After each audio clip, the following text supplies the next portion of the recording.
নমস্কার, আপনারা শুনছেন কেটিভি বাংলা ডিজিটালের পডকাস্ট ফিশ ফিশ, আর আমি শ্রদ্ধা বলছি।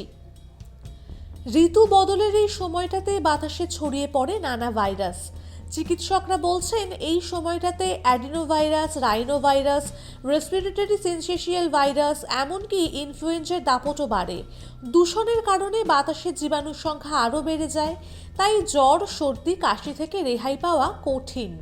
তাহলে কিভাবে বোঝা যাবে আপনি সাধারণ ঠান্ডা জ্বরে আক্রান্ত নাকি কিছুটা বেশি সংক্রমণ হয়েছে?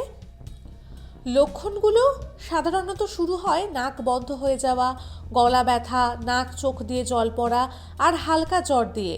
অনেকের ক্ষেত্রে শরীর ব্যথা, চোখে ব্যথা, এমনকি শ্বাসকষ্টের মতো উপসর্গও দেখা দিচ্ছে। কারোর ক্ষেত্রে গলায় বা ঘাড়ে গ্ল্যান্ড ফুলে উঠছে, বিশেষ করে অ্যাডিনোভাইরাসের সংক্রমণে। ডাক্তারদের মতে এই ভাইরাসগুলো অনেক ক্ষেত্রেই করোনার থেকেও বেশি ছোঁয়াচে, তাই এখনই সতর্ক হওয়া জরুরি।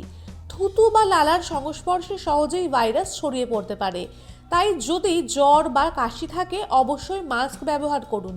বারবার হাত ধোয়া ও স্যানিটাইজ করা এখন অপরিহার্য। বাইরে থেকে ঘরে ফেরার পর ভালো করে হাত ধুয়ে নিন আর ছোটদেরও এই অভ্যাস শেখান। চিকিৎসকরা বলছেন জ্বর হলেই প্রথমেই আতঙ্কিত না হয়ে বিশ্রাম নিন, প্রচুর জল পান করুন আর প্রয়োজনে প্যারাসিটামল নিতে পারেন। কিন্তু 3 দিনের বেশি জ্বর থাকলে বা শ্বাসকষ্ট, বুকে ব্যথা বা তীব্র দুর্বলতা দেখা দিলে অবশ্যই ডাক্তার দেখাতে হবে এবং প্রয়োজনীয় টেস্ট করাতে হবে। আরেকটা গুরুত্বপূর্ণ বিষয়, খাবার। এই সময় রাস্তার খাবার থেকে দূরে থাকুন। চেষ্টা করুন বাড়িতে হালকা ও তেল কম দেওয়া খাবার খেতে।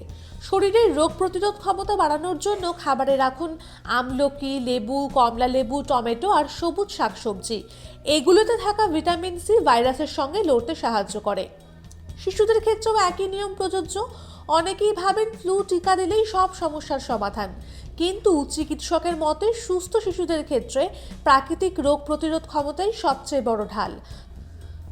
তবে হাঁপানি, সিওপিডি বা দীর্ঘস্থায়ী শ্বাসযন্ত্রের রোগে আক্রান্তদের ক্ষেত্রে ফ্লু ভ্যাকসিন নেওয়া অত্যন্ত জরুরি। সুতরাং শীতের আগমনে আনন্দ থাকুক, কিন্তু সচেতনতাও থাকুক সমান তালে। মাস্ক, পরিচ্ছন্নতা ও সঠিক খাদ্যাভ্যাস, এই 3টি অস্ত্রই পারে আপনাকে ও আপনার পরিবারকে ভাইরাল সংক্রমণ থেকে বাঁচাতে। আশা করি আজকের পর্ব আপনাদের ভালো লেগেছে। অবশ্যই আমাদের জানাবেন কমেন্ট করে যে আপনারা আর কোন কোন বিষয়ের পডকাস্ট শুনতে চান আমাদের কেটিভি বাংলা ডিজিটালের পডকাস্ট ফিশ ফিশে। নমস্কার।